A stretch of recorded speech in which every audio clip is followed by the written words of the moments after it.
Okay, folks, happy whatever the heck day of the week this is. Friday, I think.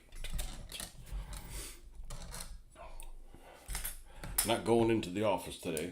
It's a miracle. We're actually off today. We're off today without having to take a day. Let's put it that way. Happy New Year, Jeffrey. What do you have all of a sudden like numbers behind your name? You didn't have that before. Did your parole officer force you to put those on there now? Heck, I might have those too, for all I know. It's probably some ridiculous thing that they made everybody have. Let's kill that. On everybody's ID to. I mean, you want to go by Jeffrey Smith, you got to get in there quick. Got one of them common names. I can't even use my real name. It's taken. All right, so we got this Panzer III. We finished one the other day, and then this one gave me, I'm not going to say fits, but the thing broke off of it, the idler wheel, and we did that off camera, fixed it. I didn't think I was actually going to go on this morning just because so many of you folks are working. But, and I was really falling asleep. I woke up at my normal time, and the folks that were staying with us have left the building, and we're back to, I guess, a couple of normal days. I'm going to try to finish this Panzer III off, and then add some details to these and spray them all at once, and or at least prime them. And I don't know. Maybe we'll go back to Matchbox cars at that point. I don't know. Don't really have any plans. It's not like we need to use these guys in a game anytime soon.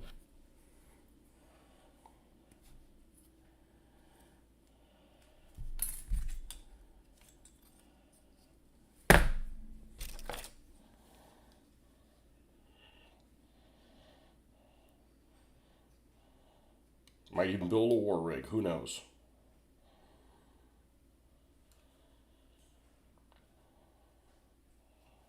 War rig seems like almost like a good opportunity for everybody to be on one side. Try and take down the war rig. I said, the only thing I'm really disappointed about the game is the other play modes that they have, and I'm talking about Gaslands. The other play modes that they have in the rules, other than like Death Race, are really pretty lame. Now, you can let that discourage you, and go, well, I'm not going to play anything other than Death Race, which is basically what we have done because it's really good to introduce people to the game that way. Or you could say, I'll just make my own scenarios with my own rules. And the only reason I haven't done that yet is we haven't played it a whole lot. And it's not like we played it, like DVA or anything like that. Or,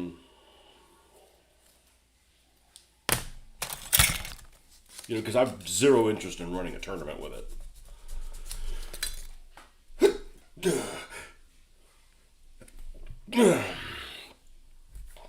But since they're so vague, like for instance, there's one game that looks really cool. It's like a kaiju. Well, it's a monster hunt. Maybe it's not a kaiju thing at all. Maybe the monsters in there are much smaller. And when I had gone to the secondhand store, one of the things I actually had it in my basket is to pick up these dinosaurs, and they weren't big like the one I had. They're much smaller, like 1/72nd scale ish. And it didn't matter they were make believe dinosaurs because they were going to be like, I think in the game they let them be fire breathing or something like that. Like a bunch of mini Godzillas running around. And that's one of the things you have to do is you have to knock out these creatures. And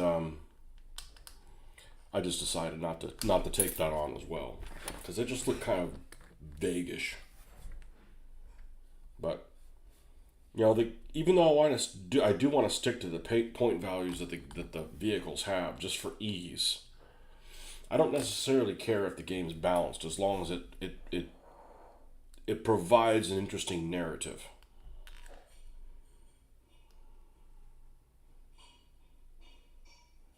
See if we can line that up with that. I don't know how these tracks did. The first set of tracks of those were really good. The second tracks on the second Panzer III were decomposing a little bit.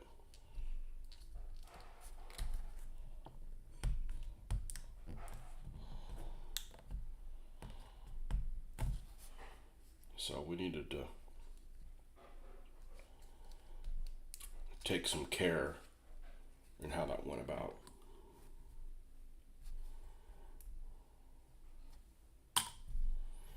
Well, I have not painted a full-on winter Panzer.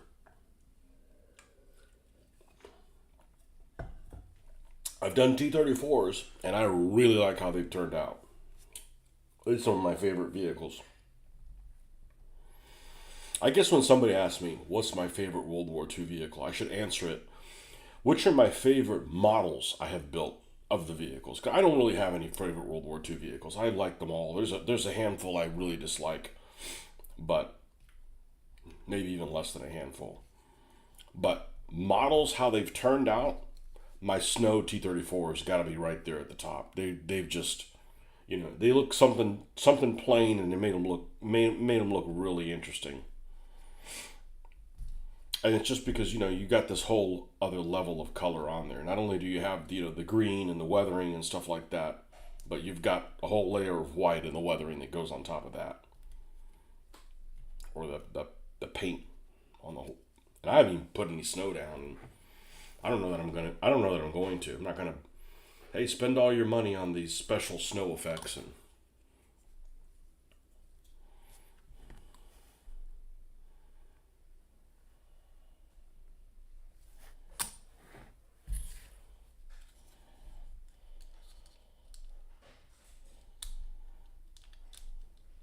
we got to finish building these so we can put them away. Half built is not a good idea. Although when I first started going back to doing these a couple of years ago, many of the kits I had were half built, and we've salvaged all of them except one, two actually. We have a 3/4 ton, I believe it's called a 3/4 ton weapons carrier, Dodge weapons carrier from ESCI, that has parts that are just, they're downright wrong. It won't work with the parts. There's errors there. And I just kind of punted with it. I think I could probably make it work because, well, now we got a hot glue gun and we can push our way through some things, even if it's all in the undercarriage, so it doesn't really, I don't care. I'll just put a big old glob of hot glue gun and move on. But the suspension, the truck suspension on the ESCI trucks they're way over engineered. They're over engineered and under precision.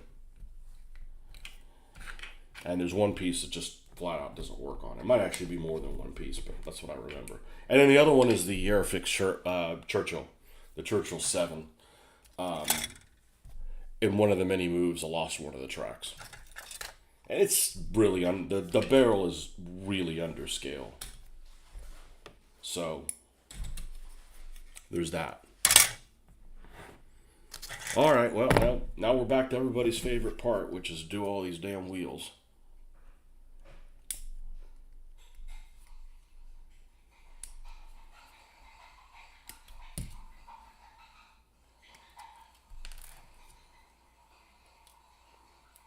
Yeah, I was surprised how many people were like, oh, you're back to doing tanks. I'm like, you guys all, everybody hops around doing stuff, these days of doing something for 6 months at a time on one project. DVA Army that's over.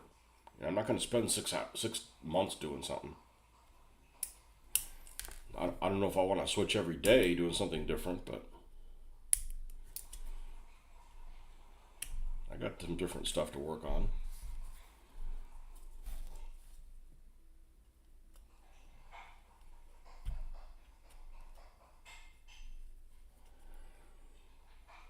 Just like there's many people that play historical war games that also dabble in science fiction. I'm not really one of them, but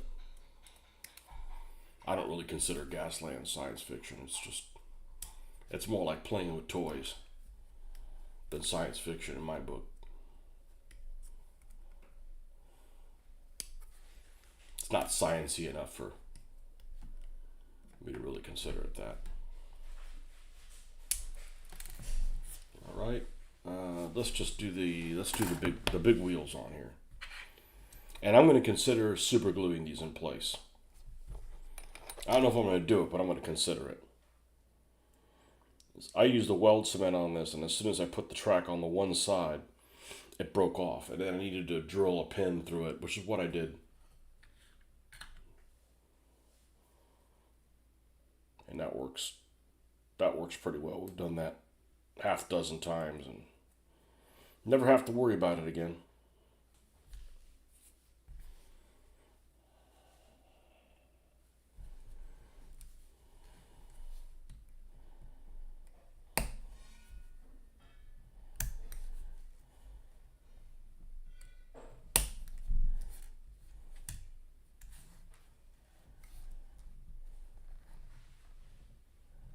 Spent all day indoors yesterday. Got a little bit of a cold snap. That's not why I stayed indoors. We had people here.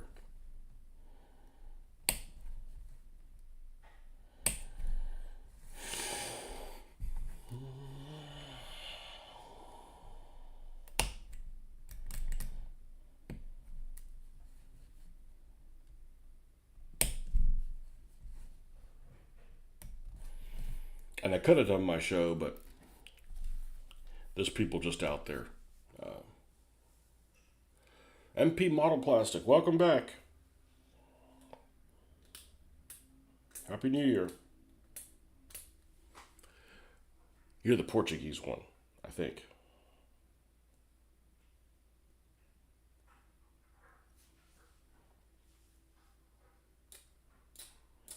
The one Portuguese one. Had a few Brazilians, but only one Portuguese. But I think that's what it is, right? For every person that's in Portugal, there's probably like 50 in Brazil. More space to spread out over there.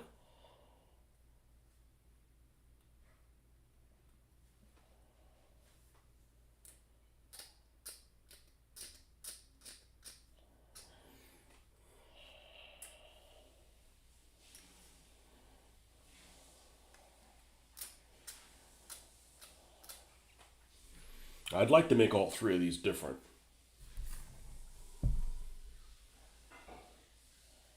I mean, they'll be painted different. And junk on them. I don't know if that'll actually happen or not.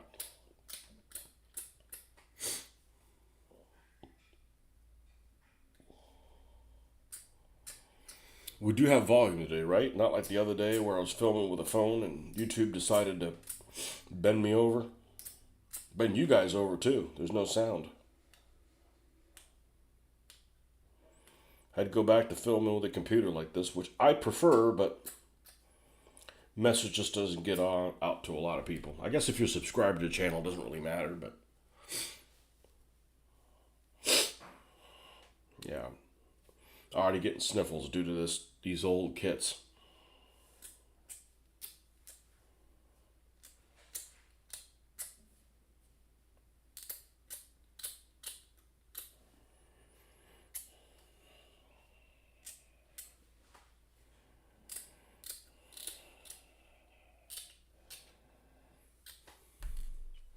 And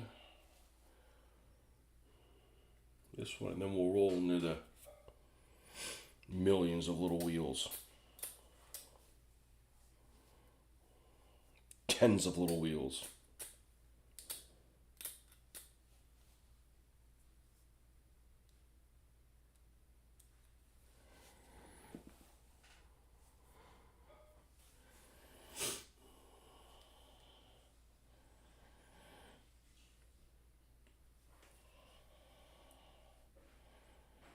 You know, one of my viewers, Ben, was asking me about something offline about this game that I used to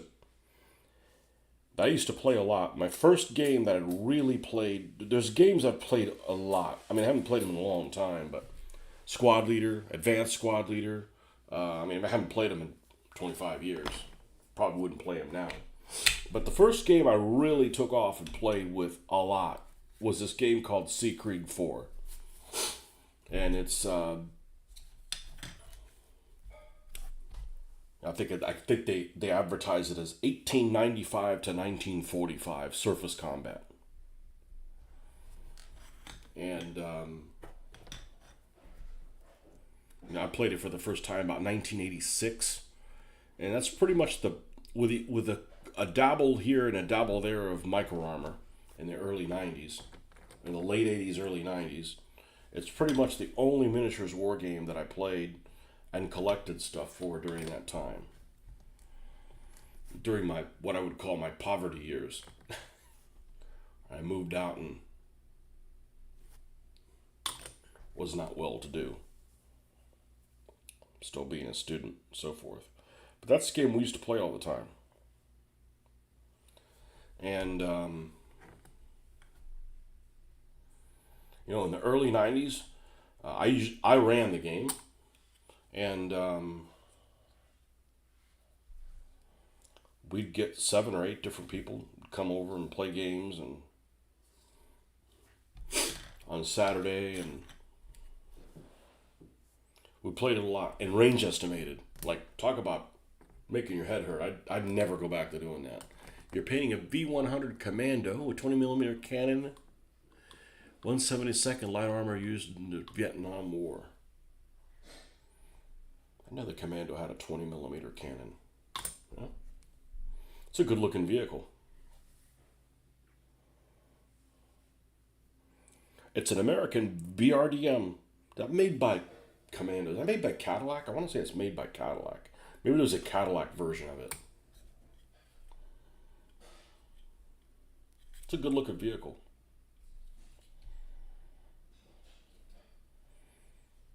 Weirdest looking vehicle of that time period is that Ontos, which is looks like something the G.I. Joe would have or something like that, with like, I think 6 recoilless rifles, at least 4 of them. Might have 6. But we used to help play the hell out of Siegfried 4. And Ben was asking me about what I thought about it. He was wanting to do some Russo-Japanese War stuff. And although I haven't done that period, we did a fair number of World War II and some World War One. But the rules are now available for free. They've been available for free for several years. And they're, just like anything else, they look really complicated. And I don't know that they're really complicated. They have a lot of, they're definitely an old school style of rules. Siegfried 5 is, some people would say, it's probably easier to play.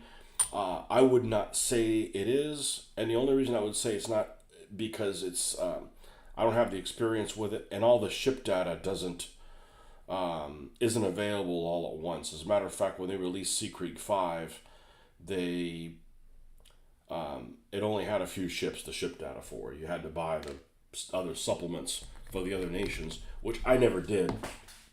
I've only played it a couple times at conventions, but I'm not going to play that game at a convention because it kind of runs long. And you see, even Siegfried 4 runs long. Maybe not if you're just using a couple of ships. You can do something like River Plate or something like that in a couple hours. And it moves along pretty fast. But anyways, whenever he comes on, I'm going to kind of do a little review of. I went and pulled. I still have all my stuff for Siegfried 4. I still have it in little plastic sheets. So there's some of the charts that you flip back and forth between them, and it's really not bad at all. It might be a little outdated, but with that said, it's the most detailed set of naval combat rules I've ever seen. But it's really straightforward. is really straightforward. And it's really when I got my start playing World War II. So I compare everything to it. It's not abstract at all. And,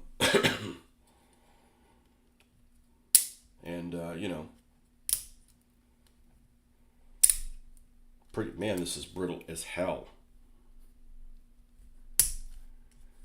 And we made some modifications to it. Minor modifications to it, but pretty much straightforward game system.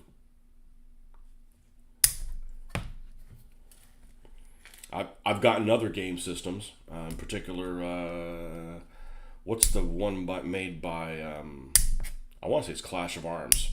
The Clash of Arms has great scenarios. I just don't like the rule system. It's got like two armor values, like horizontal and vertical. I'm like, okay, that's not cutting it,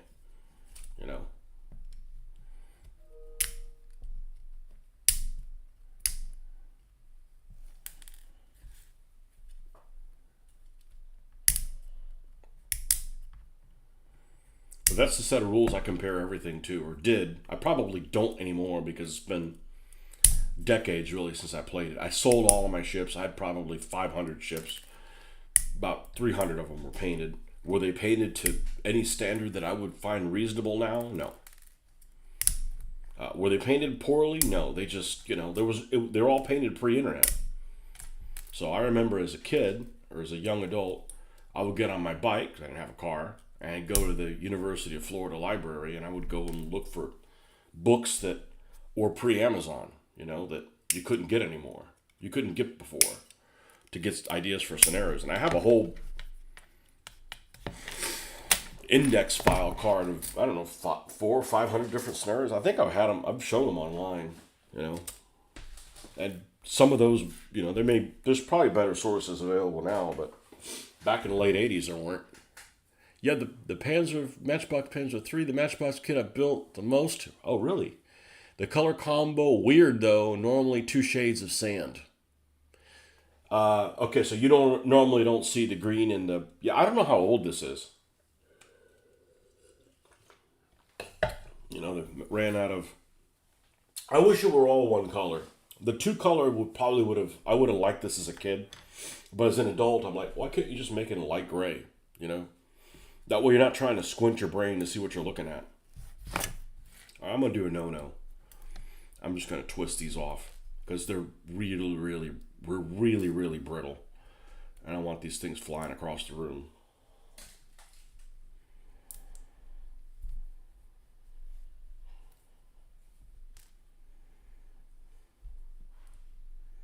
But I would never, ever, ever, ever play a game that involved range estimation.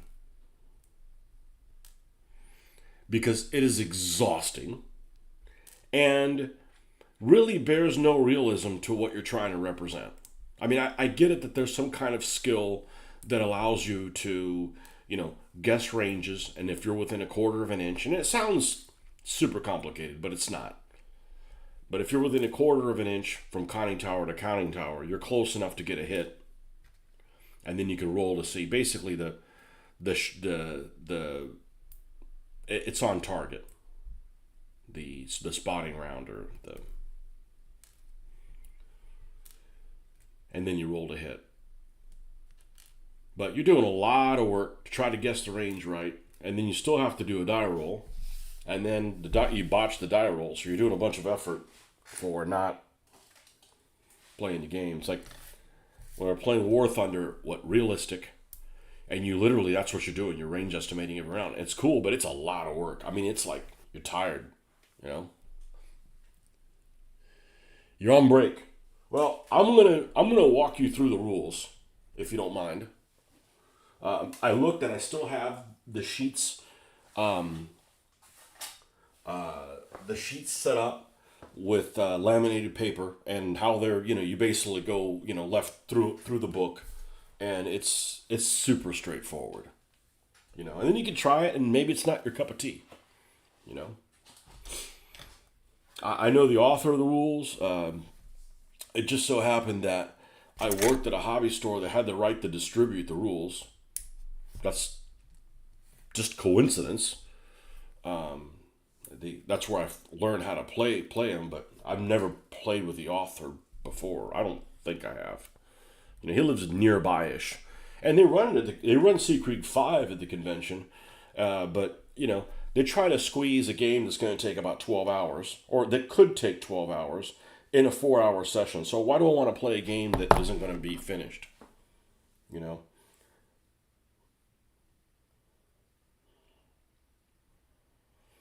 I have not used it for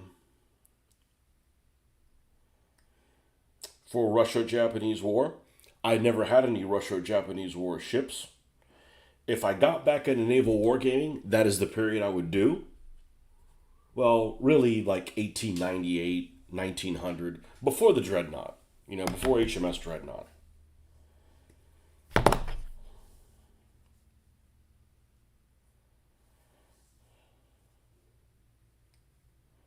And we played in 1/2400 scale. So there's some people that play in bigger scales. I think 2400. I mean, they're still extremely larger than the ground scale of the game. But that's what we were used to. And it takes a lot of space. I mean, we were playing on like 8 foot by 8 foot tables and starting in the corners kind of thing. So whatever that distance is, 102 inches. Now, the one thing that really didn't dawn on me at the time, because remember, I'm playing this as a kid.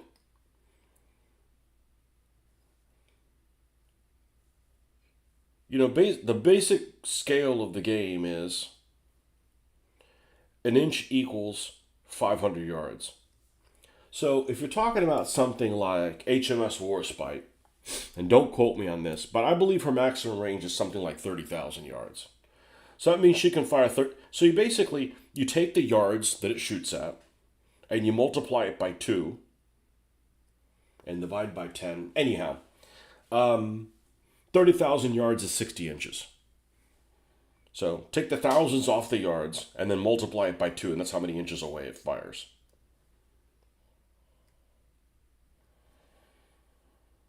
And your rate of fire that your weapon is determined by the distance that is the target. So for instance, there's different brackets. Just to give you an example. Maximum range up to like 48 inches is basically like only a couple rounds per barrel. So if you're firing at long range, that's just because that's how long it takes the round to land after you fired it, your shells to spot. So at extreme range, doesn't matter whether you got a heavy cruiser or a battleship, they're firing at the same rate of fire. When you get closer, the battleship will only fire, and every battleship is different, I'd be going for 1/2400. I assume it uses normal rectangular basing. Didn't see much on it. Doesn't need any basing. We played for many years without basing. Just let me know, man, when you're off. We'll do a deep dive into it. I don't mind doing it. I haven't played it in decades. And the only reason I remember the game so darn well is I probably played it 250 times, and it's not abstract at all. Like DVA is easy to forget because it's abstract, and there's a lot of if-thens, and and if it's a Tuesday and it's cloudy and you're wearing one shoe that's red and one that's yellow, this happens. It's super straightforward. The only gripe I have with the game is the damage system. The damage system is basically how many damage points you have is a function of its tonnage. And it's kind of like World of Tanks, all right? Let me give you World of Tanks, you do a certain amount of damage per gun, and when you take that many gun hits, your ship sinks. Now, there's criticals, and there's criticals that could cause the damage that you did to be multiplied by 3 or 4, or a magazine explosion and things like that. But as a general rule, if you didn't get any criticals, you're going to take a certain number of gun hits from a certain... don't worry about the weather charts. Yeah, don't worry about the weather charts. If I got back into it, I'd do 1/6000, just because it's more in scale with the game. But I really like that 500 yards, an inch equals 500 yards. It's easy to figure out. You're like, oh, something's 14,000 yards away. Okay, that's 28 inches. You know? The ships move, you take something like a French World War II destroyer, it's moving like 40 or 42 knots. You know, it can move about 5 inches a turn. Basically, the scale, the sequence of the game is you can roll for initiative, or I don't know if we added that on there, but you plot what you're going to do. Actually, you don't even plot your move. You just move. One side moves, the other side moves. Then you write down who you're going to fire at. Then you do the firing happens simultaneously. So if you blow somebody up, that guy still gets to fire back if they haven't gotten to yet. And apply damage results, criticals, roll for fires, fire torpedoes at the end of the turn. The torpedoes are a little complicated. They're not complicated. It's long-winded. It's not terrible. You know. But yeah, don't worry about the weather charts. It's, you know. Say, hey, your first game's going to be on a clear freaking day. You know. Done. And after that, you can like, oh, okay, well, you can add that in there.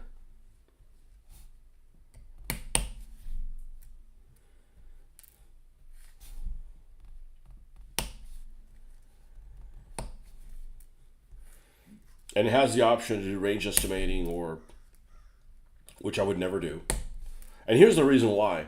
Because in real life, if you had, let's say you're talking about, World War I, right? It is not easier to range estimate something 4 inches away from you as it is 24. Or, 14 as opposed to 38. So you have that level of unrealism. And you're doing a lot of extra work. And, I've played with people that they're deadly. I had one guy I used to play with, his favorite ship was Scharnhorst. And basically what it is you would get one range estimation per mount. So, for instance, if you have a turret, if you have the Scharnhorst, you're going to get 3 guesses with the main armament, assuming they're all within range. One for A turret, one for B turret, one for X turret. And then if you get a hit, then you got to roll see how many of the 3 rounds are in error in a hit, kind of thing. If you have single mounts, you get 1 guess per single mount. So that's going to be a lot easier to hit with them. Well, you still have to roll to hit, and there's less shells in the air, so there's that. But this guy I used to play with, he'd fire at extreme range. He'd fire at 3 different targets and hit all 3 of them. He'd guess correctly on all 3 of them. He was really good at range estimation. Almost to the point where it's like, all right, we can't have you play, Italians or something like that, You have a James 1906 on the way to. Got a few Ospreys here. A book from the captain of the war. A book called Salvo. Yeah, I don't know about Salvo. I've never heard of it. I've been out of that stuff for years, though. There's probably all kinds of really cool stuff out there. And there's, you can do aircraft carriers too. Those rules are a little bit more generic. I personally don't like aircraft carriers. They ruin the fun out of everything. In the game sense. The only reason I don't mind aircraft carriers is something like World of Warships or something like that, where they're on the board, they can't get away completely. You got to play keep away, and if you go after them, you could catch them. But in a regular game, that's not really the case. Now, I have used them before in games where, like, you're escorting a convoy through the Mediterranean, and you got something like HMS Eagle that doesn't have a ton of planes or anything like that. It's the planes themselves aren't bad. It's the fact that they can just be like, yeah, I don't feel like having this. I don't feel like having this engagement. And if you don't feel like having an engagement, well, why are you playing a war game to begin with? So that's why I don't like aircraft carriers. But It is fun when you get to take them under fire. And it's also fun when you catch a convoy and start lobbing big shells into them.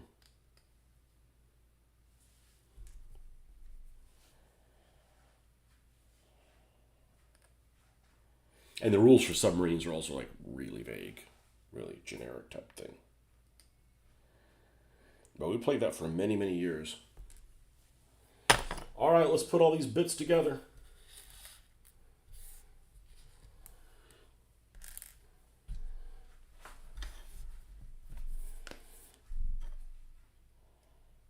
I said I was going to super glue these and then didn't. Damn me.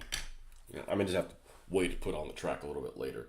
Just puts a lot of tension on it. And it wasn't an issue with the first one, but I let this also dry overnight.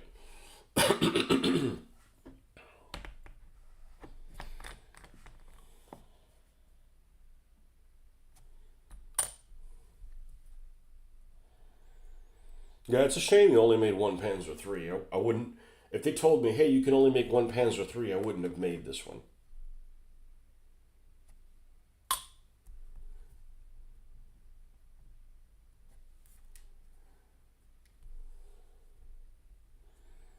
I would have made, say, a J, and then you give them two type of main guns. You could make them a short one or a long one, and then you could, double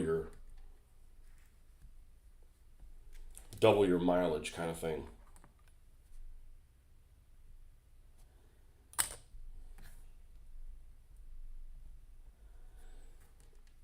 I mean, if you were going to only give people, one version of the game, one version of the vehicle.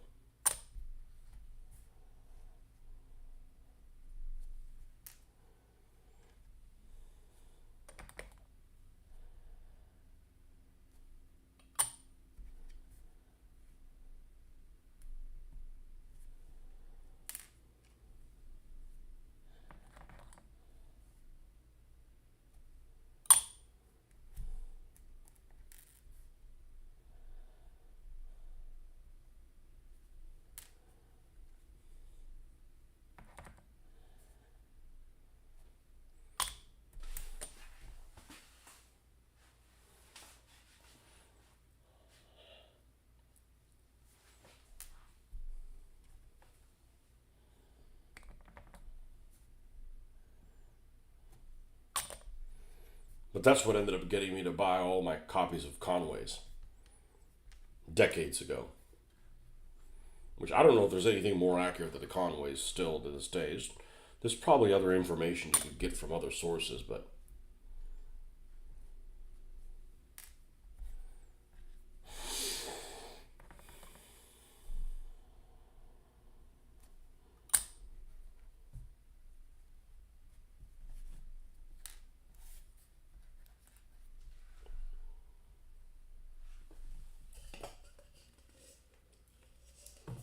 I'm glad I woke up a little bit because I was like ready to go back to bed.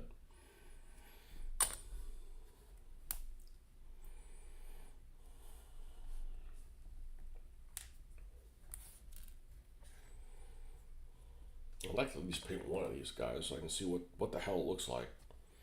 I think I've made my decision on what I'm going to make the numbers look like. I think I'm going to go with white numbers. As boring as that is. Big white numbers, and we'll have a spot there on that won't be painted white with the whitewash. I think that's what I'm going to do.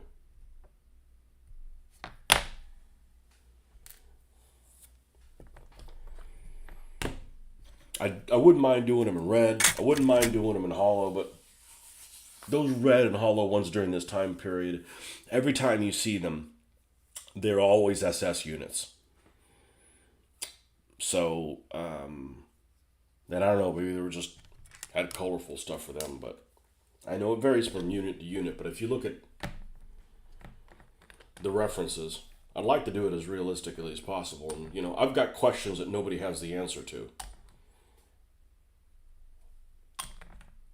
Because we're looking at stuff from a very limited viewpoint.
2 spares.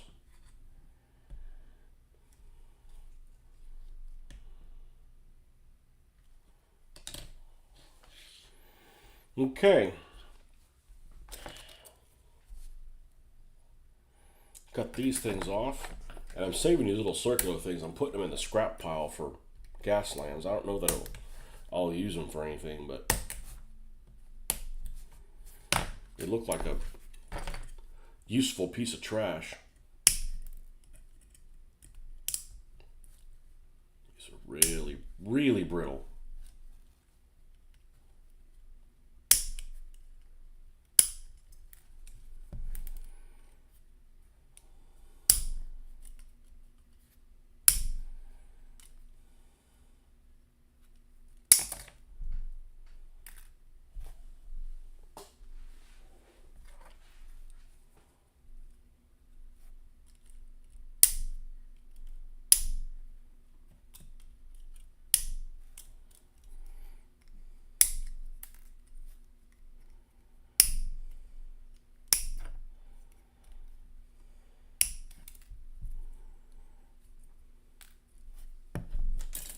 Wonder if that whole volume thing got straightened out.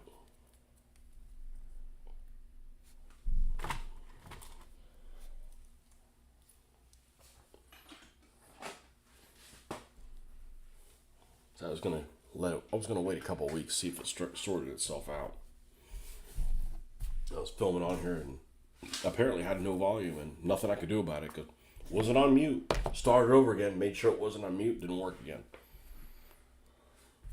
Went back to having to do it this way. All right, I'm gonna go grab myself a drink. I'll be right back.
All right.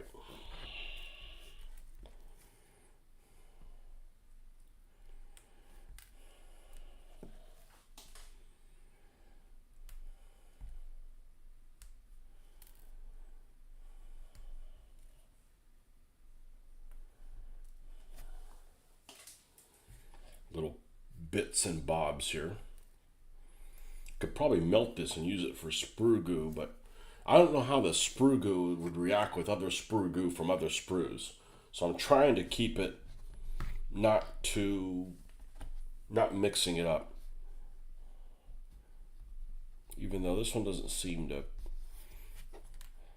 Maybe there's a certain number of. I mean, it's been in there a long time. Maybe there's a certain number of times you can reanimate it. This side seems to be all right. Maybe I just don't have enough in that side. That might be what it is. This is all the Sherman Airfix green stuff. Maybe I'll. This is all collectively like stuck together. Like all is one.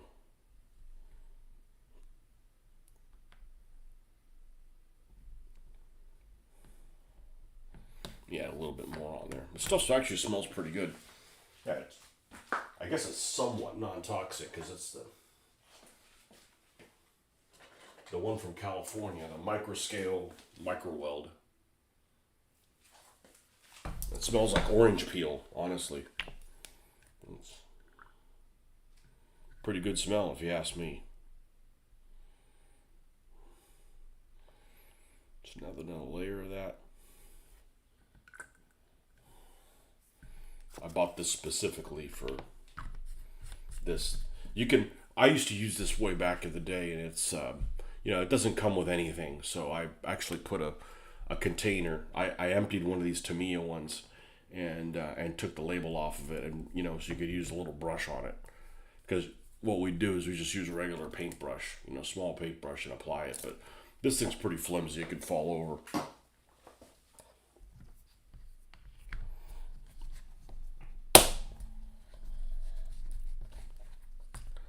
I figure if we're going to have this open, let's at least let it smell good.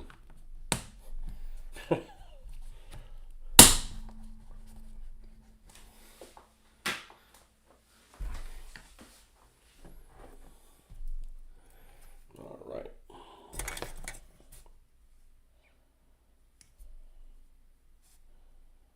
I don't know what the temperature is in here. It was probably close to 62 degrees or something, which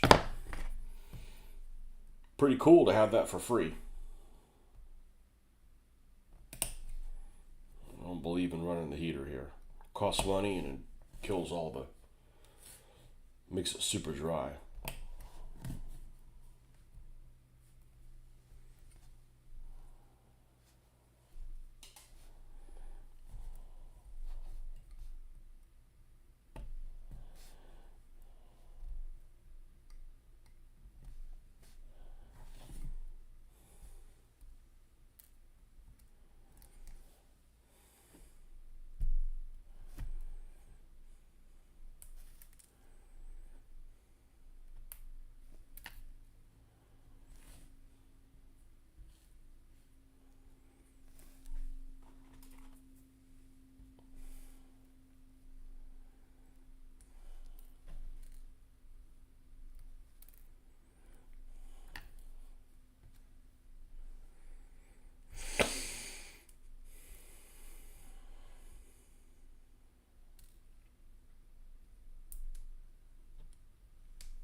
And I don't mind taking a break from the cars to do this because, hell, I got dozens of cars that are finished and we've never played with yet.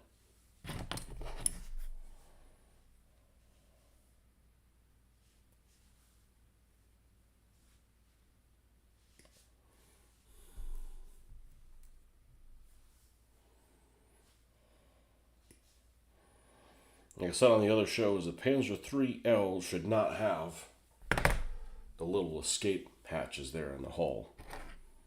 That would be a major pain to remove those. So I'm just going to add probably some of the Vallejo effects and put like mud or something in there. Cover over that. Probably just give everything a coat of it anyways. And call it a day.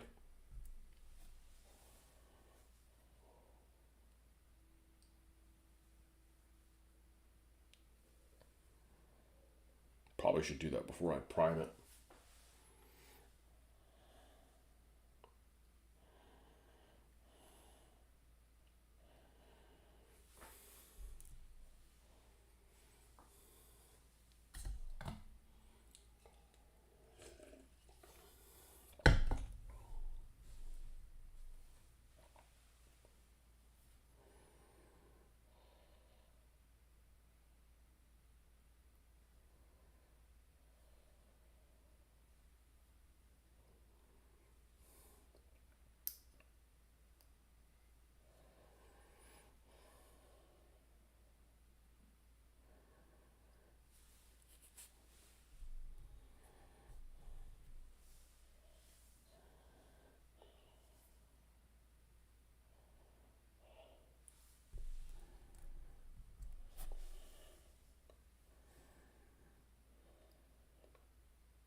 And it didn't work out that we travel anywhere this year, but this would have been a good way. This would have been a good year to travel because I don't go back to work until the 5th, and that's without taking any days off. So it's like you get a lot of freebies. I think last year it was like what, the 3rd or something like that. Actually, I went back on the 4th, but had to take a day for the 4th as well, or something like that. This is like ideal for.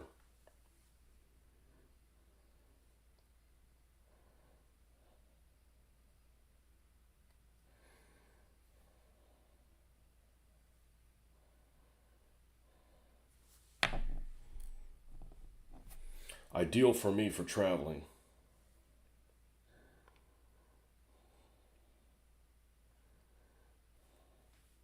Is you don't want to fly on the 1st. Too many people flying on that day.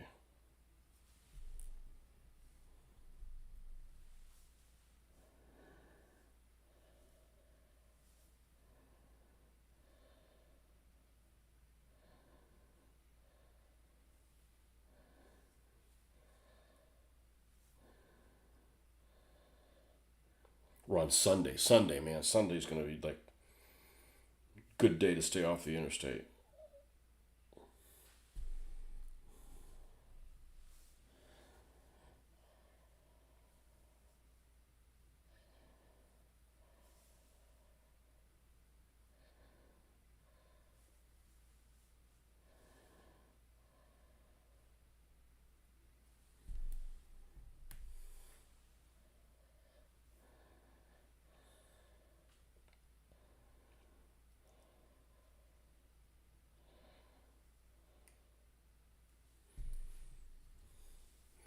All right, let's put these things together.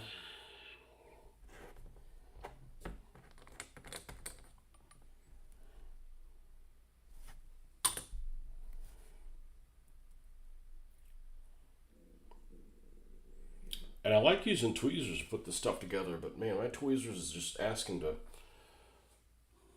for it to go flying across the room. And I got rubber tips for tweezers, like many of you guys recommended, but the ones I got were not very precise. Put it that way, a bit fat ended. Huh.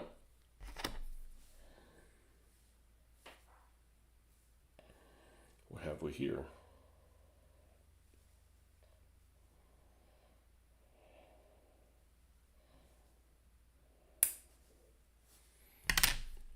Well, that didn't work.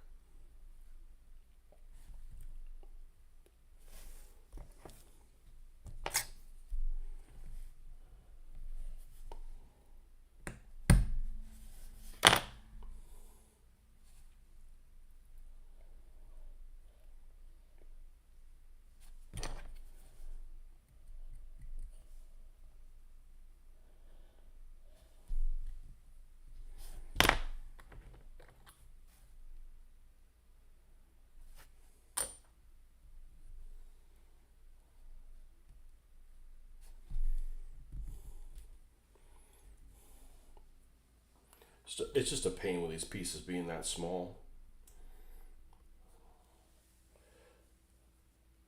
And your fingers being so damn big.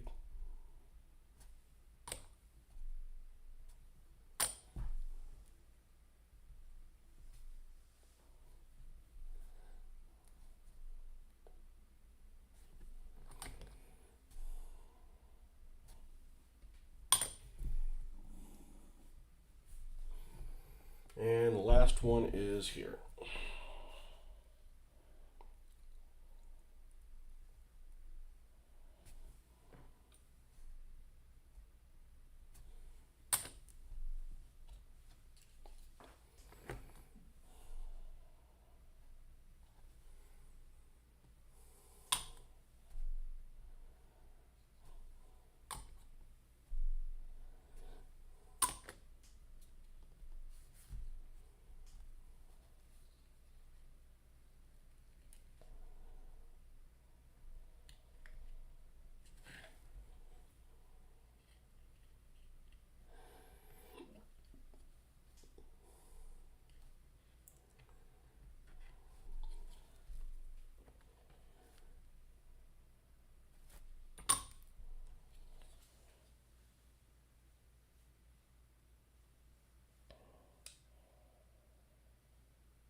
fell off.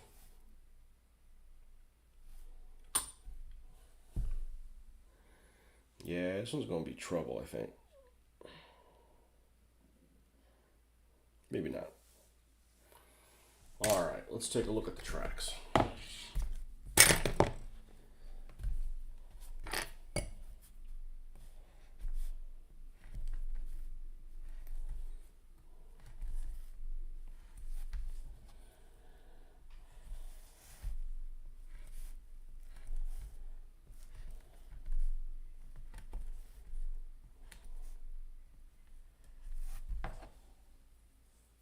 Happy New Year, Cat Roger.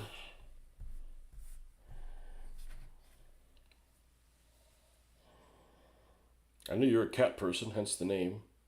What's a terrible name for a cat other than Spot? I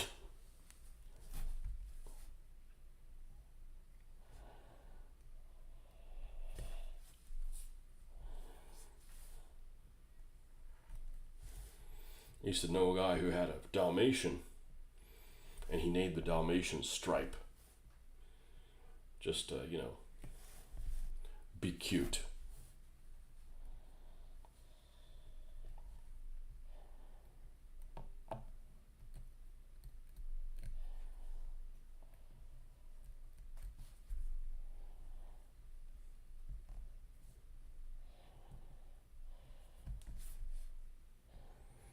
Okay, that one's done.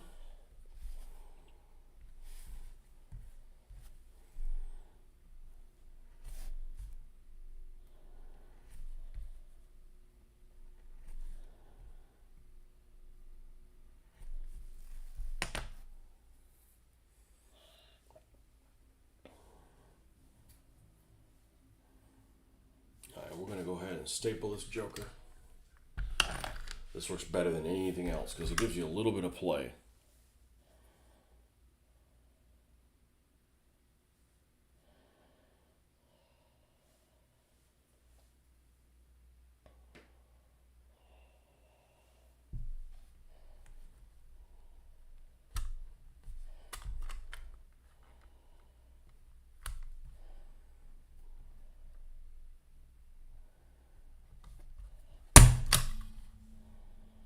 Let's put a second one in there.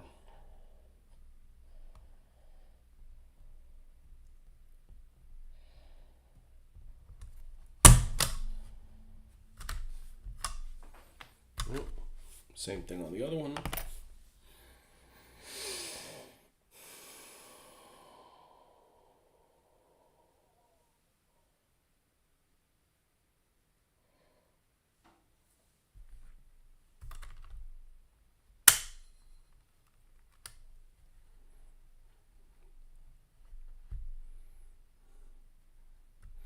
Fifi.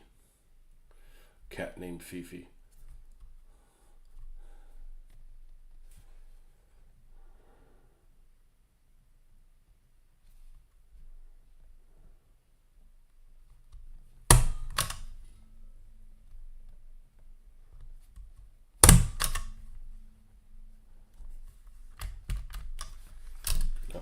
No, we didn't run out of staples. What seems to be the problem here, officer?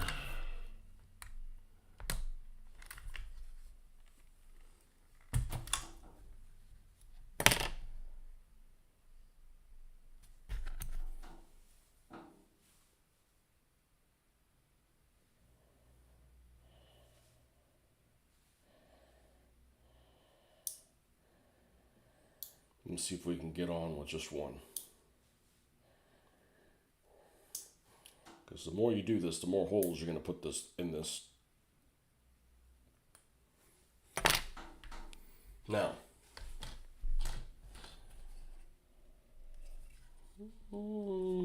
it's not dried bad. Now, these Matchbox kits, actually, these tracks fit really well inside the sprocket wheel. Like really, really well. And that might be because these tracks stretch out a lot. They stretch out a lot and they get thinner.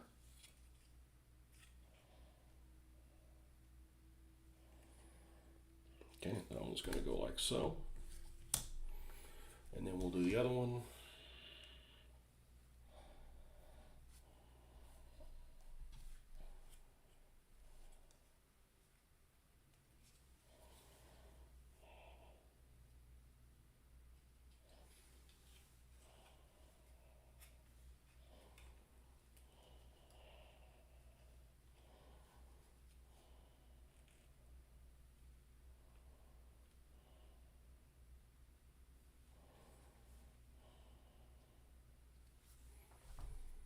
All right, so far so good.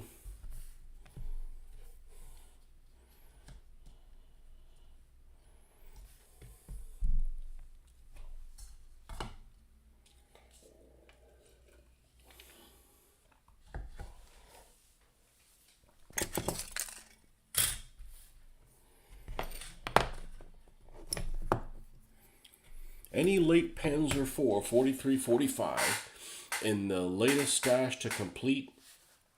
You have a Tamiya 135 to build. Need the inspiration off of me. Well, I have one in various states of not disrepair, but I never finished painting it. And the reason why I didn't finish painting it is I got kind of discouraged because of the whole Zimmerit thing. And the fact isn't that it has Zimmerit, it's the fact is that it doesn't have Zimmerit. So I have a Panzer IVH, the Revell kit, which is a beautiful kit, but it doesn't have Zimmerit on it, which basically means the only way I'm going to be able to use that tank is basically at Kursk up to, September 1943. After that, it would end up getting Zimmerit on it. And I don't know, it's painted, it's just not finished.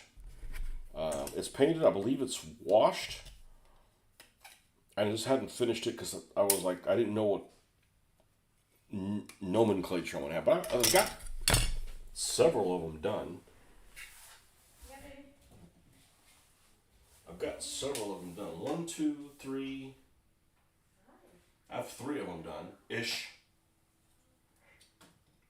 And they're different manufacturers. God, this thing's heavy. This one is, this is an Altaia.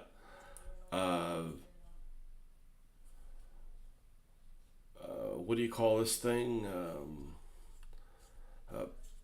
Die-cast? I guess it's die-cast. It's got some plastic parts on it, but it's die-cast.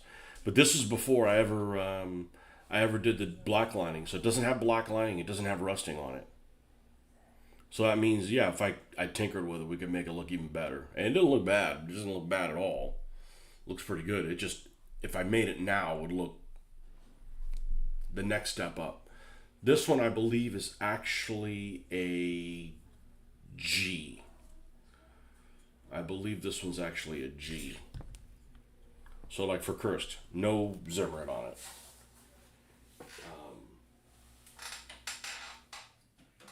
This one is the old Fujimi Panzer IVJ, and it doesn't have Zimmerit on it either.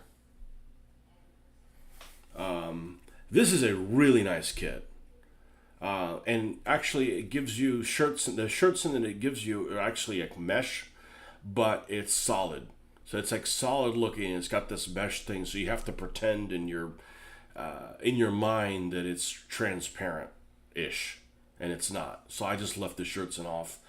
I am not a fan of shirts and how they look, and it's rare to find any tank that's supposed to have shirts on the turret to not have it on the turret.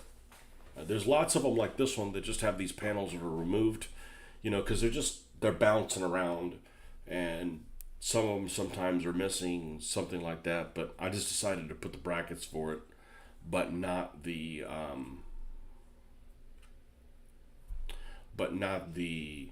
actual shirts in.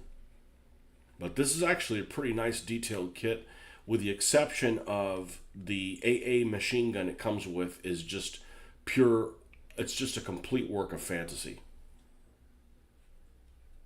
You like the side plates? Yeah, I'm not a fan of the side plates. But I think I've only found one picture ever of a Panzer III or a Panzer IV with the shirts on the side plates and not on the turret. It even looks weird when you see it. And the third one is, what is this one? Oh, I messed up. This. Okay, wait me a second. This is the Matchbox Panzer IV-H. Okay, it's a Matchbox dinky. That's why it's so damn heavy. This is the Altaia, and this is a G. This is a late G. So, I have three of them, and I have a fourth one that is that's not complete. It's not complete. This is actually my favorite one of all of them. Is this one right here? Again, no side plates. And this is the Eschi Frankenpanzer. So there's aspects that this has of a G. There's aspects that it has of something else, and it's basically a make believe tank. But I like that. I think this is a good looking tank. Like this, the proportions are off on it somehow, and I can't put my finger on what it is. Maybe the turret's a little too tall. Whatever. It's you know.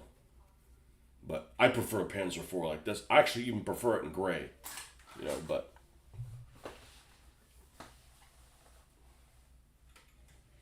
as much as I like gray, I'm not making a gray Panther. You know, I prefer something like this. Now, this one's an F2.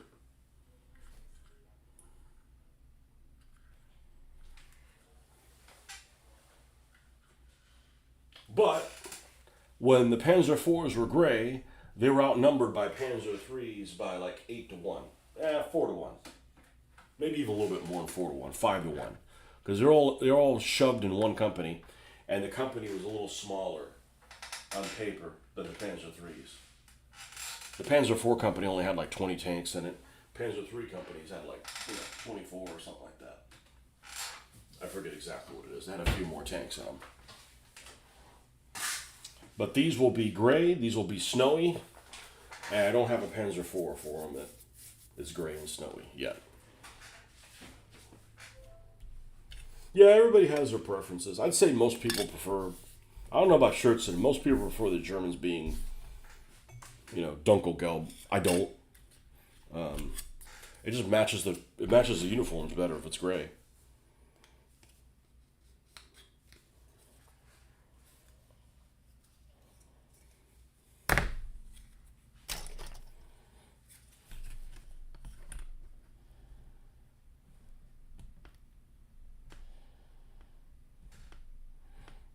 I built a lot of Tamiya kits. I didn't build that one.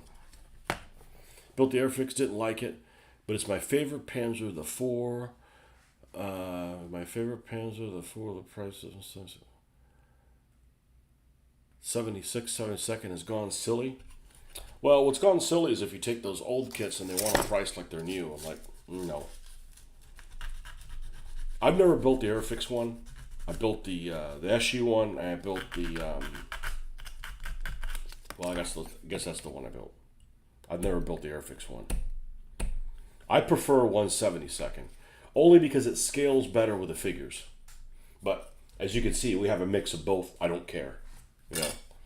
I'll even mix them in the same tank. Whatever. I mean, look, these were $2 a piece. That's why I got them. Otherwise, I wouldn't have even gotten them. I figured I'd get my $2 worth out of this.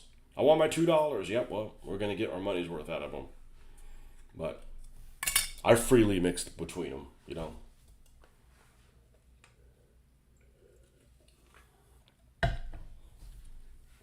Hell, I got Wendy's. I got some 187 stuff. Big Mac 45, what's up? Any snow up there?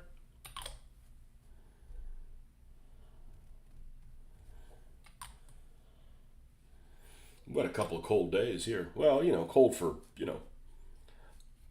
I wasn't cold, but like not wearing any clothes and the heater's not on.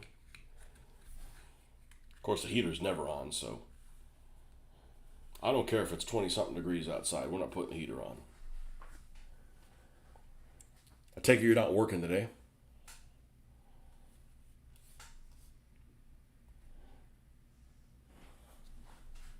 Me neither. Haven't worked all year.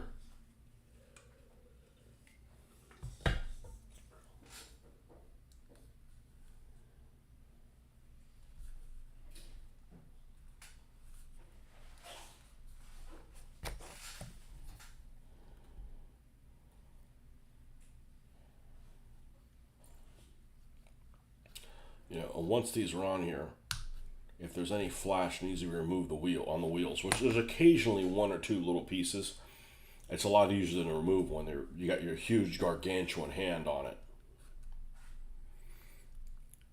You can pay up to 14 pounds for Airfix Panzer IV. That's absurd.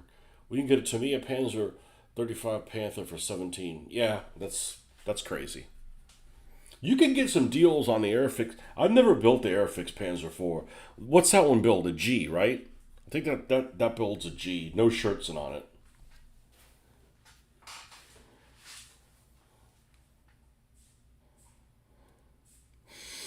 Let's see what it goes for here in the States. I've gotten some Airfix kits that were a steal for like $7, even $6, and that's, you know, through Amazon. Airfix Panzer IV.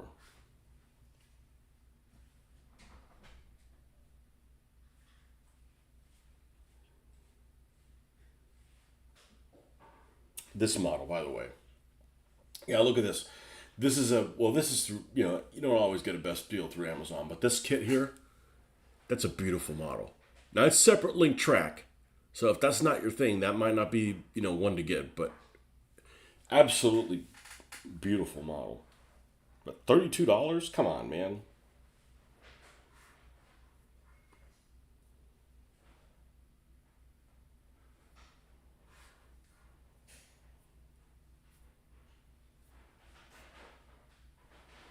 Let's see. The default should be to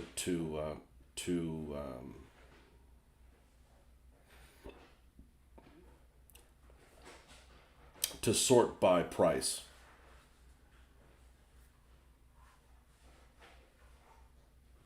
Sometimes it's hard to find out what it is. Yeah, primary recognition with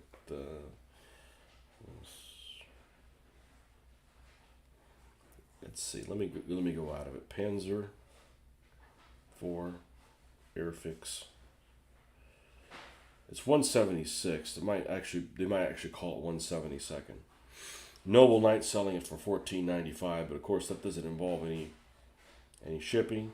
Typically $12 to $20. Ain't worth that.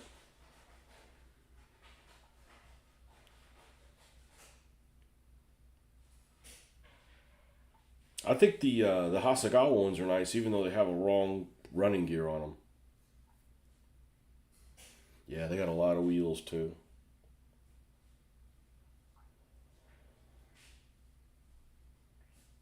No, it's an F2. I guess you could make an F2 or an F1 out of it. Yeah, I've never built one of these. If this guy had it for $2, I would have bought every one of them. You know, I was going to invest in tank building hobby again, but they have outpriced it for me. Decided to collect the 135th. Tanks you like more are Panther, Tiger 1, and King Tiger. You know, aesthetically, I think the Panther is one of the best looking vehicles. The only thing I don't like about the Panther is the whole Zimrit. I don't like Zimrit. Actually, let me take that back. Zimrit looks good except on a Panzer IV. It doesn't look good on a Panzer IV. It's just, and I'm not going to add it on it. It's a lot of work. And I don't like things looking sloppy. Even if the original one is sloppy, I don't want things looking sloppy. Well, we got lots of these bullheads here that we can use for Gaslands.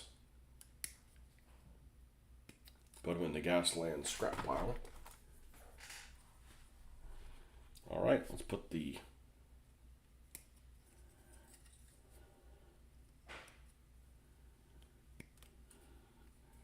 And I don't mind doing all this running gear and stuff. Like some people are like, I don't want to do all that extra work. I'm like, okay, yeah, I'd rather spend my time painting it, but sometimes you just feel like putting a kit together. That's why we're doing this morning and not painting Hot Wheels.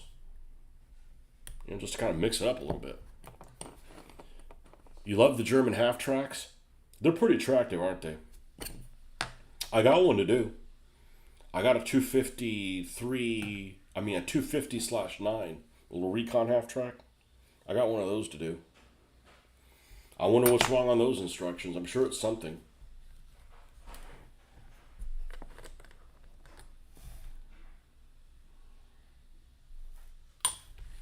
No, the reality is look, if you don't overbuy stuff, and if you buy one kit at a time, which I know none of us do, but if you were to do that, I think they're all really affordable. Because, how many hours is it going to take you to put it together? They're really pretty cheap. Zvezda, I got mixed feelings about Zvezda. I don't hate them, but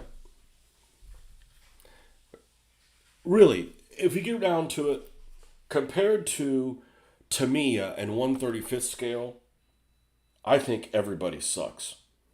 That is the gold standard. I know some people, what about the Dragon 1/35th? They're not as well engineered as the Tamiya. The Tamiya kits, you're never going to have a problem putting something together. I've never put something together that isn't a problem. The problem is that I don't do 1/35th scale anymore.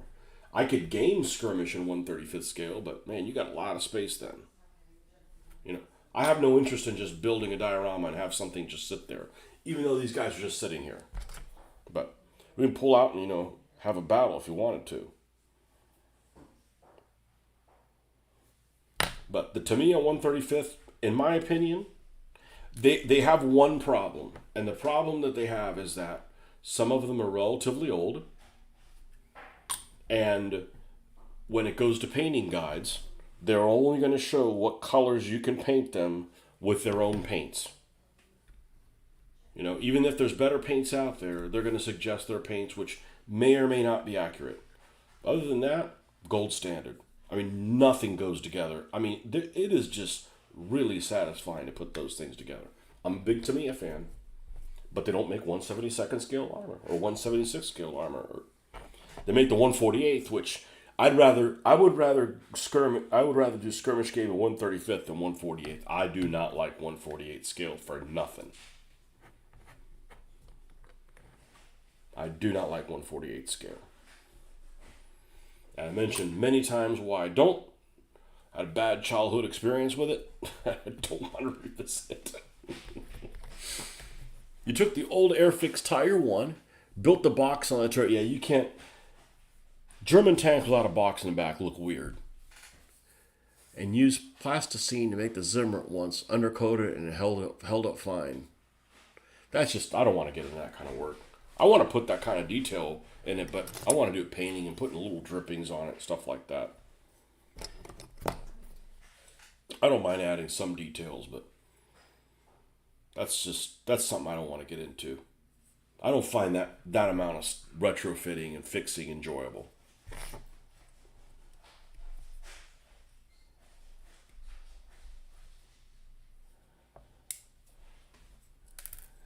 And when you get down to it, it's a tiny tiger. I did finally paint that. I didn't think I was ever going to get around to painting this thing, and I did. The radio control one that I have, which I don't know who the hell makes it. Well, one of you guys told me it was a dragon or something. This thing's beautiful. Well, it painted up really well. Africa Core Tiger, other than the camouflage didn't turn out how I wanted it to, because it's like not visible. I didn't use enough contrast.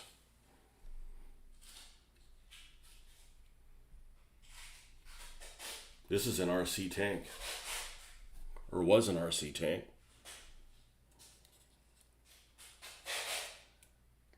The turret moves up and down. Yeah, I don't know if it's ever going to see action because it's a Tunisia Tiger, but it's something different. Yeah, I don't want to do a Tiger 176. Tiger needs to look like impressive.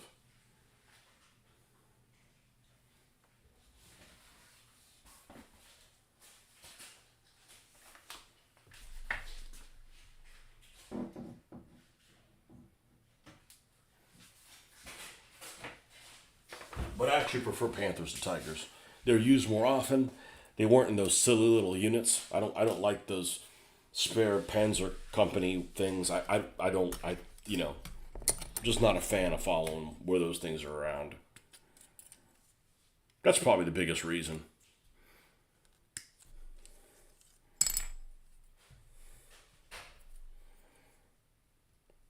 Yeah, some of those Revell, growing up when I did, Revell has a bad taste in my mouth because there's some Revell kits. Those aren't the ones, but the ones from the '70s and earlier are just they don't go together well. Between Revell and Monogram, a Revell always was crappier than Monogram, in my opinion. But that's like the Revell from Germany, the ones you're talking about, and those are really nice. The tracks on that Panzer. Let me see if I can find it. It's not finished, but I'll show it to you. I think I know where it is.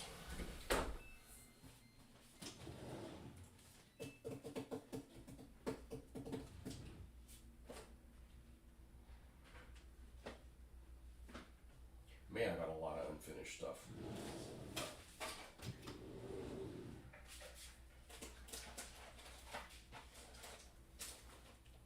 I'll look for it a little bit. It's in here somewhere.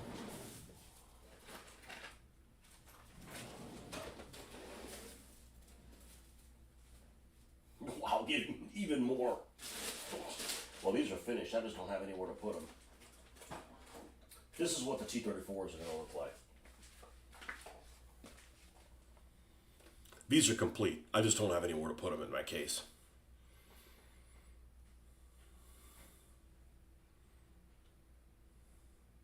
And these are Skytrex. This is, what's the name of that guy? Crap. BP Cast. These are BP Cast. I forgot I had these. I have so many things, I forgot I got them.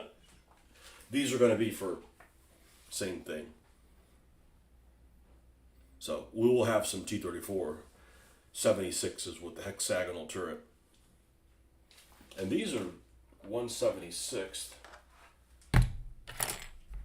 These should be similar size to these. Yeah, these are a little on the narrow side. Whatever. Okay? And of course these gargantuans are 1/72. No problem. We'll mix them in. Got T70 in there too. I forgot I had these. These are good to go. They're just down here because I got nowhere to put them in the case.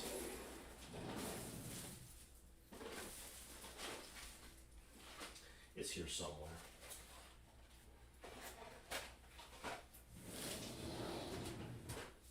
And the only reason I picked these other things up, like I wasn't gonna leave them on the. I wasn't gonna leave them not. I wasn't not gonna pick them up. Here it is. I found it. I wasn't gonna pick it up. I wasn't gonna leave it there for somebody else for it's only $2. Yeah.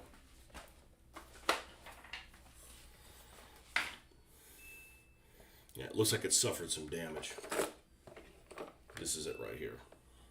Yeah, and the barrel broke off, but there's the barrel. No big. It has a wash on it, but we haven't come back and done the other color. So it's just Dunkel Gelb with green and vertical stripes. It's got an AA machine gun mount, which is hard to find. It's hard to find Panzer IVs that actually give that to you. And this is the Revell H, and this thing, the tracks went together really well.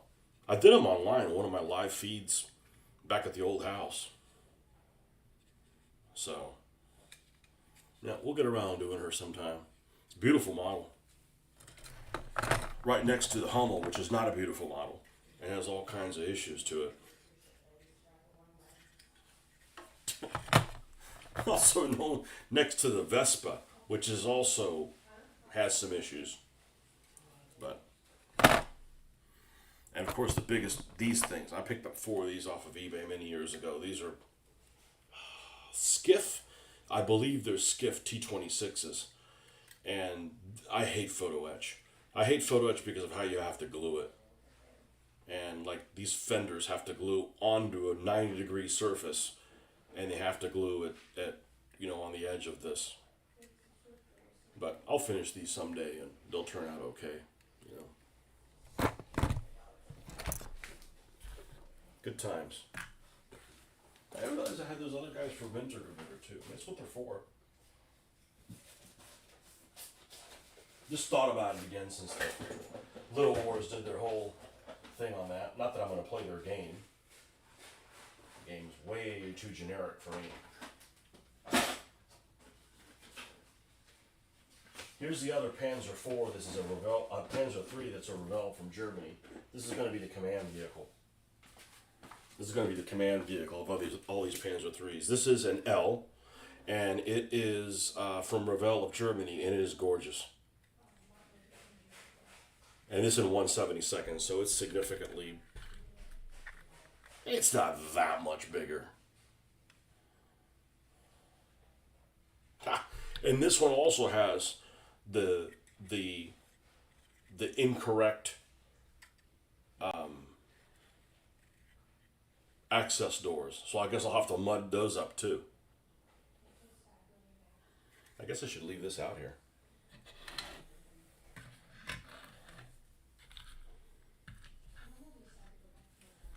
All right, I gotta use the little boy's room. I'll be right back.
see if we can knock this out.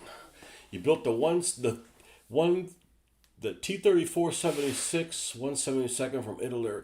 Very good details. Yeah, it's, there's one right here.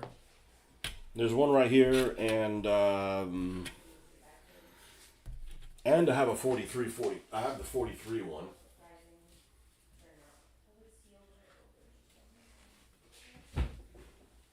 And do I have a 42 one? I don't know if I have a 42 one or not.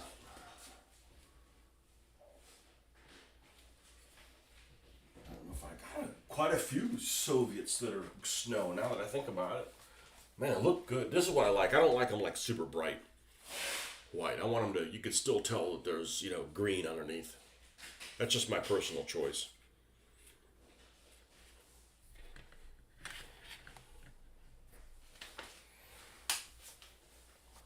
Yeah, so this is, we'll have another 5 T-34s that are snow.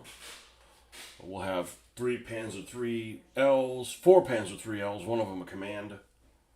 That'll be snow. I don't have any German tanks that are snow. So that'll be cool. Of course, I don't have any snow infantry.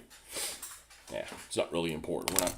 We're not building stuff necessarily to play with it next week or anything like that. We're just building stuff just to build stuff. Just like the folks that, put things together, build models, are going to put them in a case and never play anything with them. Or even worse, putting in a diorama. They'll never move out of there. And they don't seem to have a problem with that.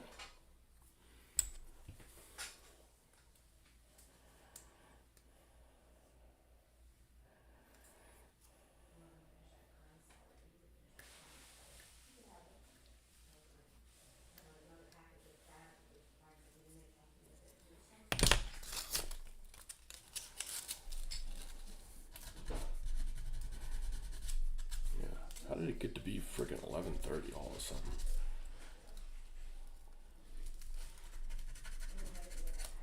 The only thing I hate about this hobby is it makes time go by too quick. Like, damn, where'd the hell my day go?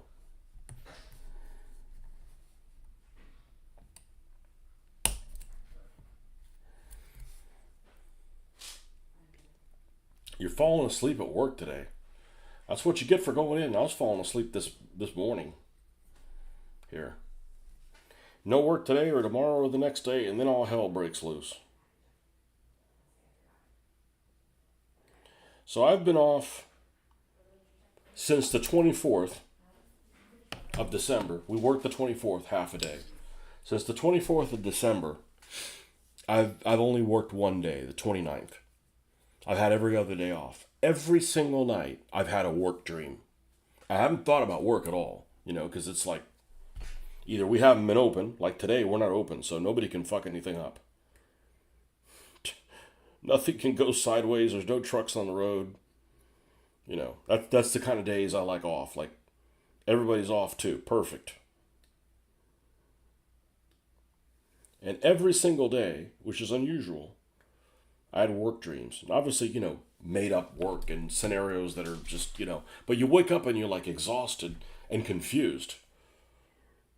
And one the other day was about some customer that wanted some request and we couldn't do it because we were closed. And I'm like, I wake up and I'm like all worried. And an hour later, I'm like, what was I even concerned about? That was just BS.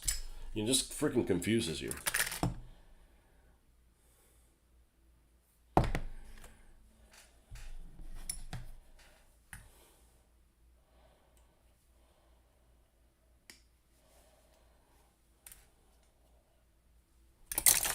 I'm sure Mitch had to work today. Sucker.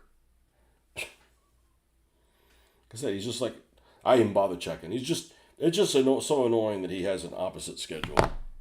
It works for those retired people he plays with, but even if you could play today, the house is still in recovery. Hey, it's not bad, but it's more disorganized than. Mess with that a little later. Daughter just woke up just a little while ago. Been staying up way too late every night.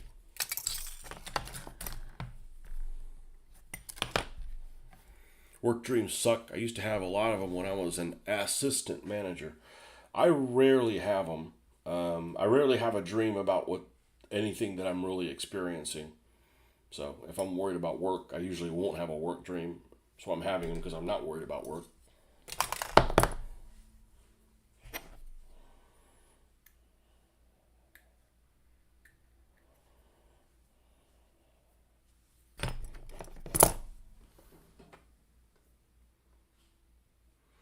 Missed call, scam likely. Psh.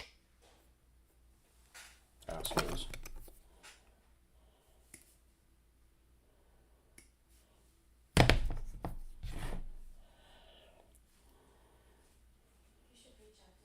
Yeah, I had caffeine today and it didn't make a difference.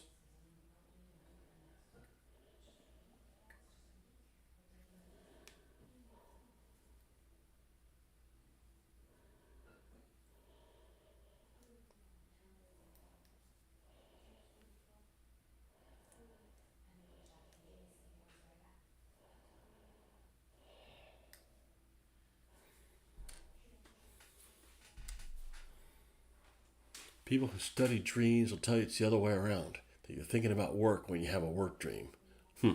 Well, I can just tell you from my experience. My experience seems like if it's something that's you got your conscious and your subconscious, and it seems like my dreams can't access my consciousness. I don't know. It just doesn't seem like I'm ever having a dream about the stuff that is pertinent.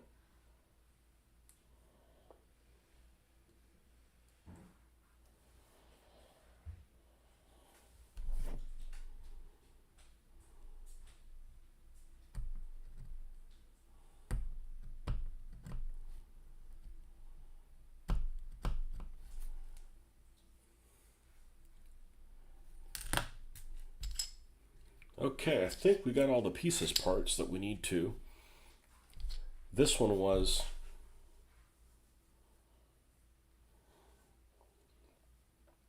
kind of a screw up last time. So we'll see if we can't avoid doing that way. Well, we fixed it, but we had to fix it. I'd rather get it right and not have to fix it.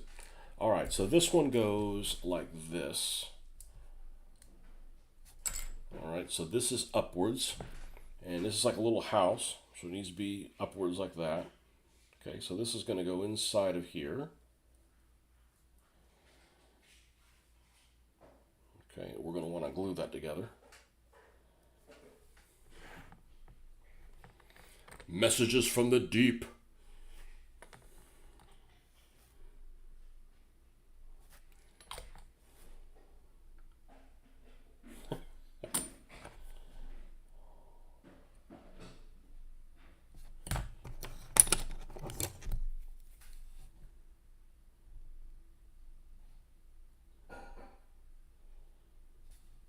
Yeah, every day. Every day I've been off, I've had some more kind of work dream. Annoying. I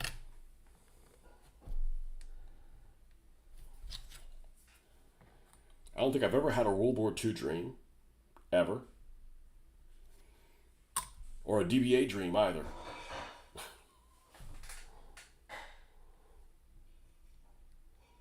Problems I could be able to deal with.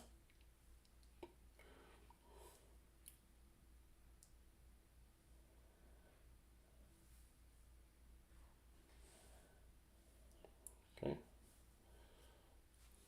Yeah, this little fucker likes to pop out. I don't care about this Turk going up and down to cater to too many children. Hey, make it so the Turk can go up and down and stuff like that. Yeah. Make it so you're constantly putting stress on it and it breaks.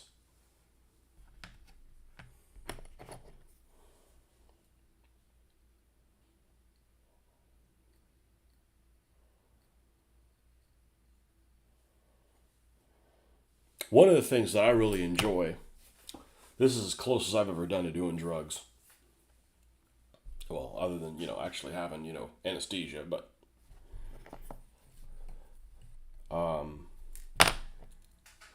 when you get really tired and you're animated by caffeine and you go off and you're staring at something. Like, this is like, you don't want to be driving in this type of thing, but you're like really, really tired, almost like you could fall asleep standing up, and you just like can gaze and like stare at something and you're like entertained by it, and it's not stressful. Like, that's kind of cool, but that's, yeah, it's dangerous if you're behind the wheel.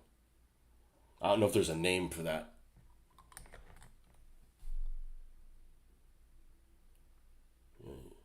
If you're like watching something on TV and you're like almost mesmerized by it. Okay, this is going to go up like that.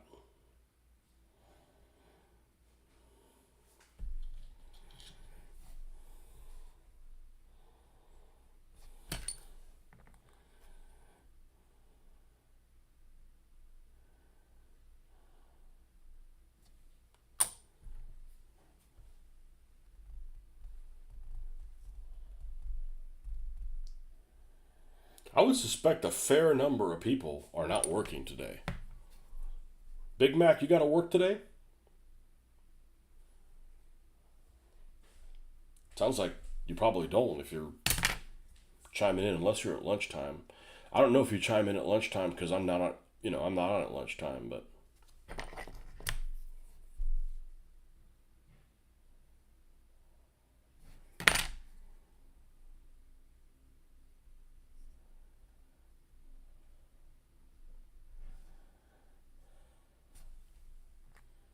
tunnel vision, yeah, whatever that is, that actually kind of feels kind of good. I've been on vacation since last Thursday. Okay, so you get even more days off. Man, is that place hiring? Thursday. What day was that? Oh, you had to work on the 24th then. You had to work on the 24th like I did.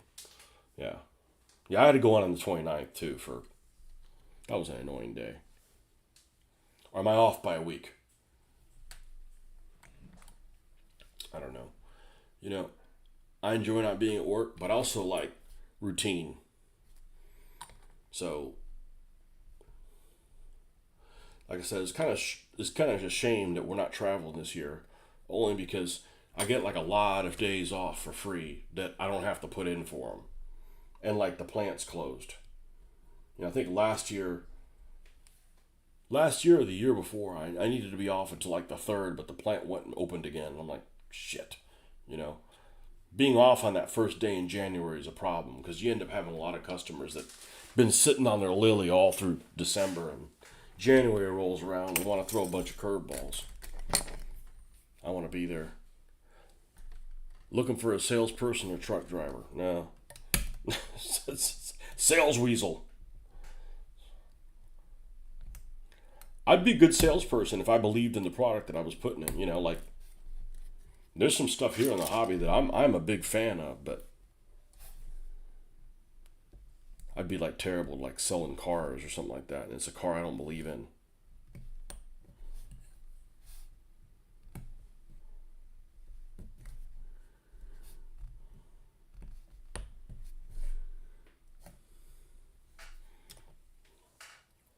I guess some people don't have a problem doing stuff like that, but you know, I take a lot of pride in being honest.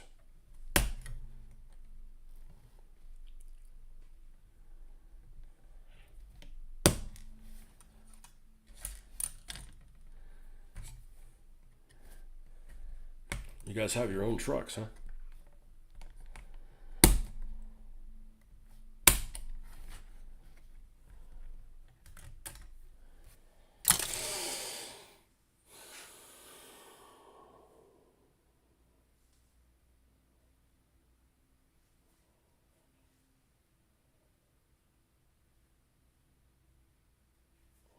I wish we didn't. The pain in the ass trying to get people to fix things right. You just can't fix them right. Send something for one thing, it breaks apart. Oh, find something else. It's just pain in the ass. Okay, that's enough work.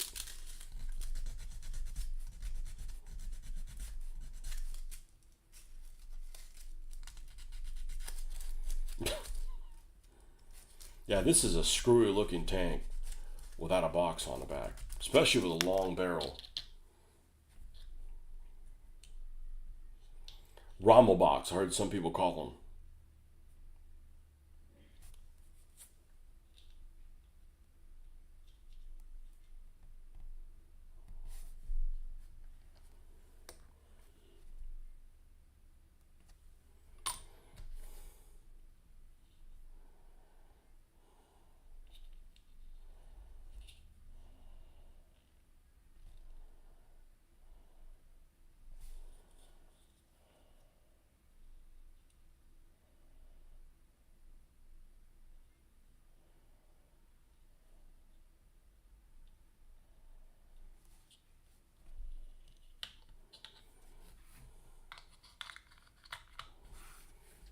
All right.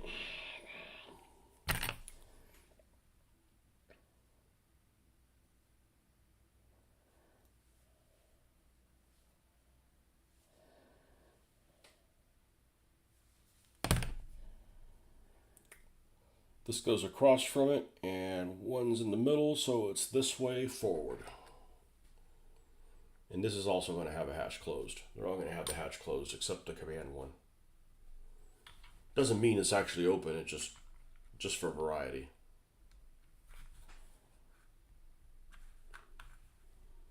Bam, nailed it. Okay, good.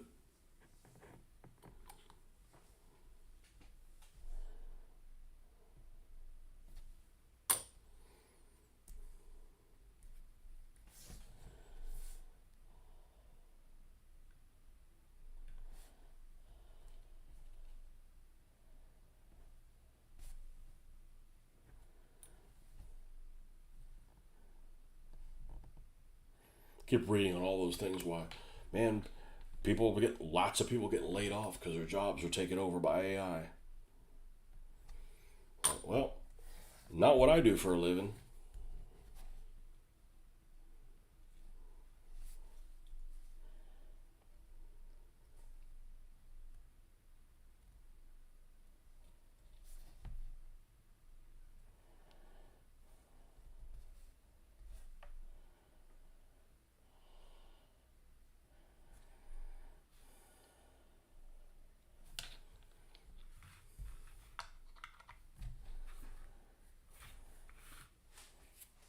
Okay.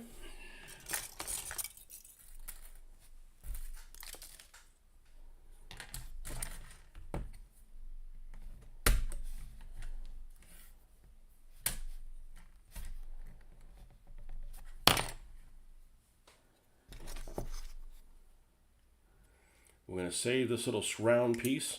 Might be useful in our bits box, our Gaslands bit box. Place I work for doesn't even have a website, let alone some sort of AI device. There you go. You got it made then. Unless you get bought out by some corporation and they put all that stuff in there you didn't want. Get bought out by a bunch of bankers.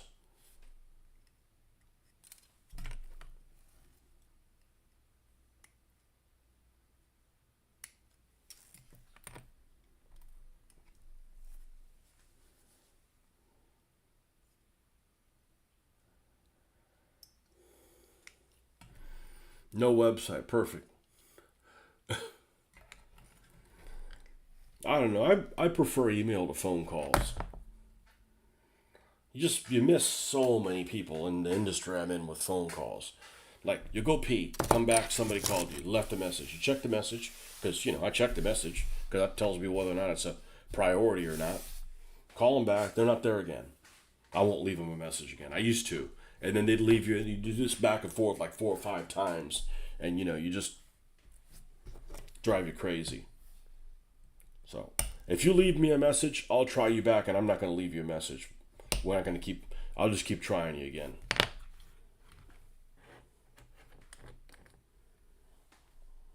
But the email, you can get back to them, you don't miss a step. The only problem with the email is if they include multiple people in it, and those people don't pay attention when they send the email back, and you're rehashing the same thing that's already solved because people don't read the previous email. Or if you're already replying to them and they send another email to you, And they don't, if you're like diligent, email works a lot better. You don't miss any. Yeah, you can call somebody if you need to. If you're going to have an email that generates 4 other emails, just call them. And then send them an email about what you agreed upon. And I hate typing things in vain. I don't want to jinx myself, but I do have over 10,000 2mm miniatures coming in the mail. I hope that breaks your curse. I don't know. Is it all from the Bacchus people? I get Bacchus and who's the other people that I get mixed up with? The other 6mm people. Can't remember who it is. And they're both good. I think they both have good. Not Ross and Heroics, somebody else, or Heroics and Ross. We always call it Ross and Heroics, and then I find out it's Heroics and Ross, which I don't know if they're still in business or not. Adler. I get Adler and Bacchus mixed up.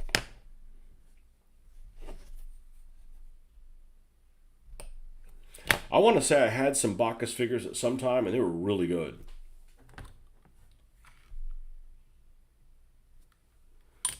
Adler. Actually, Adler makes some 20mm stuff too.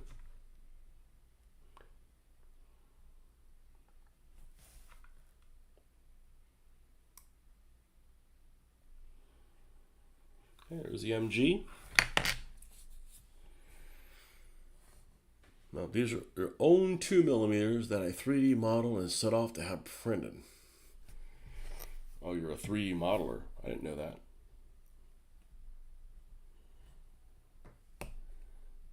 Yeah, I don't want to do either one, but I would be more likely to, let's see. Well, I don't know what program I would use, so maybe I'm more interested in 3D modeling stuff than taking somebody else's 3D model and printing it. I'd rather not be the printer. I'd rather be the modeler, if that makes any sense. Although it'd be really frustrating to be like, hey, that's a great thing, but you didn't put it in the same format that's correct, so you got to go fix that, Yeah, we'll stick to this.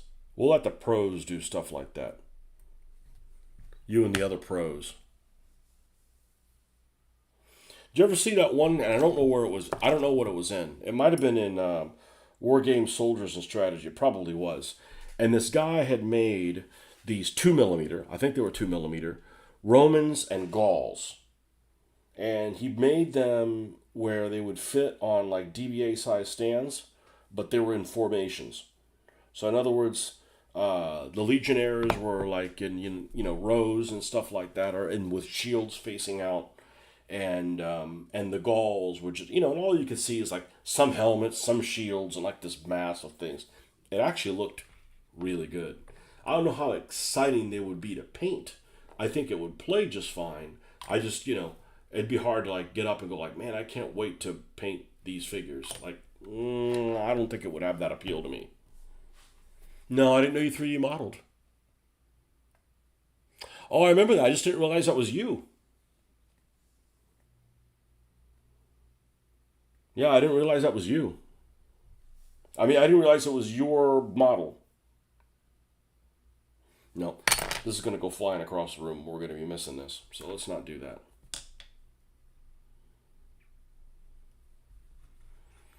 I have an AutoCAD background, or used to, or, okay, I've taken I took AutoCAD at the college the first year it was available. And it was okay, but we used a digitizer, a digitizing pad.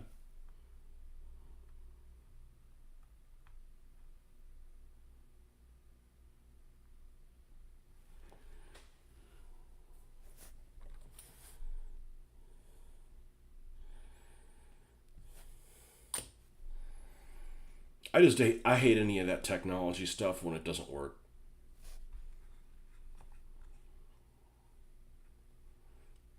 Like I was trying to clear up some space on my laptop because I don't have any space on my laptop left.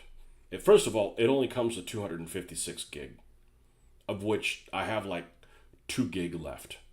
And I've taken everything off of it that I can.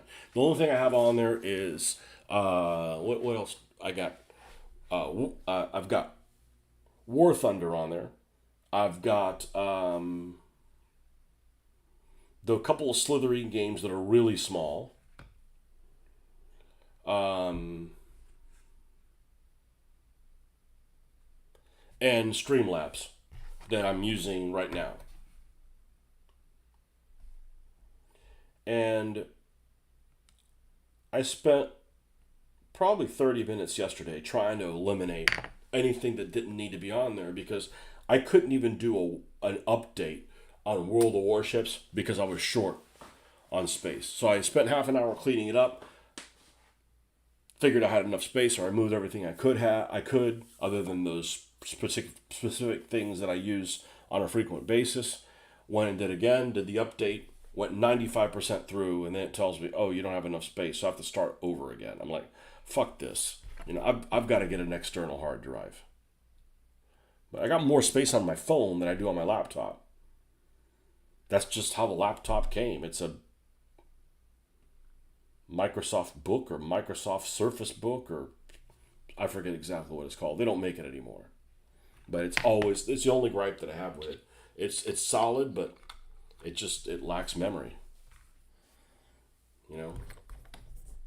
It lacks memory. So I was looking at it like, all right, well, how much is it going to cost me?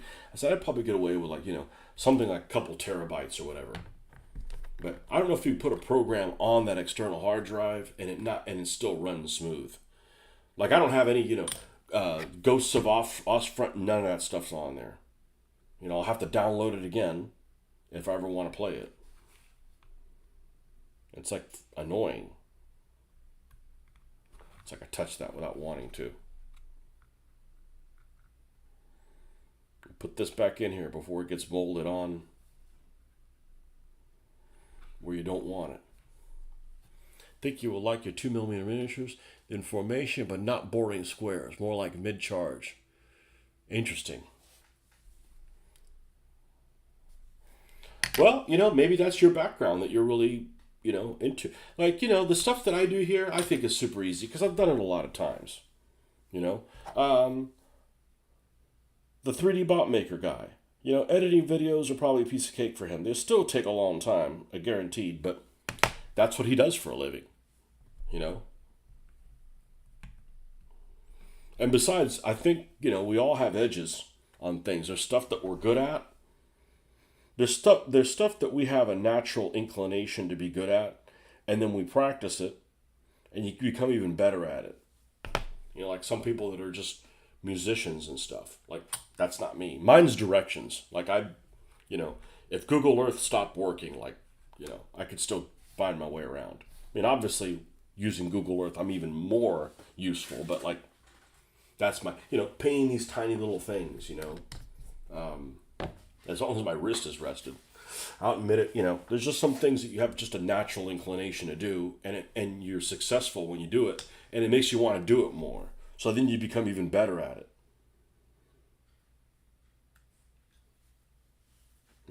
So.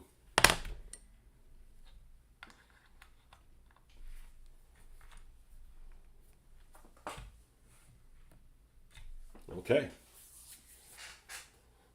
How does this little hole in the T-34 top here that has it had the MG in it that shouldn't exist? It's kind of hard to say whether or not it's smoothed over because stuff is transparent. The sprue goo is transparent to a degree.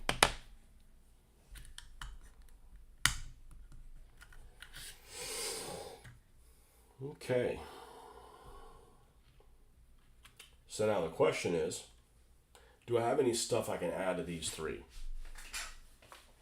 And the T-34s, I don't feel like I need to add them to them so much. They're all just going to be like cut to ribbons.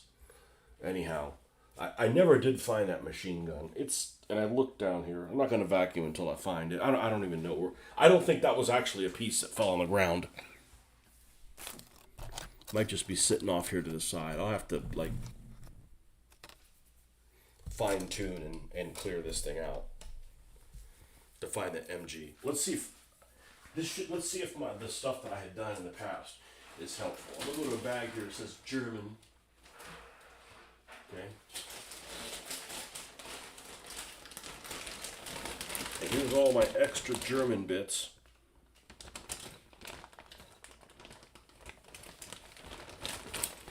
And is there extra Panzer III track that doesn't look magnanimously large? And I bet there isn't. I bet I have a smaller box with just that stuff that I had before.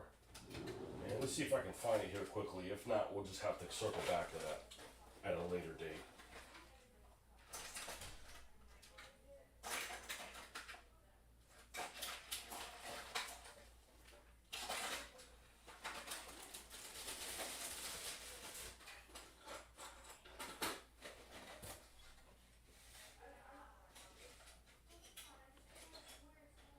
Oh, I didn't realize I left I had started on a Martyr 3 and never finished it.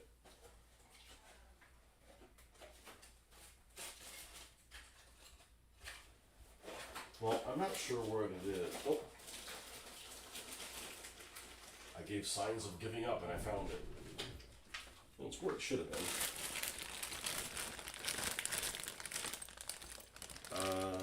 This is Cruise and such. There's one I have that's like that that also has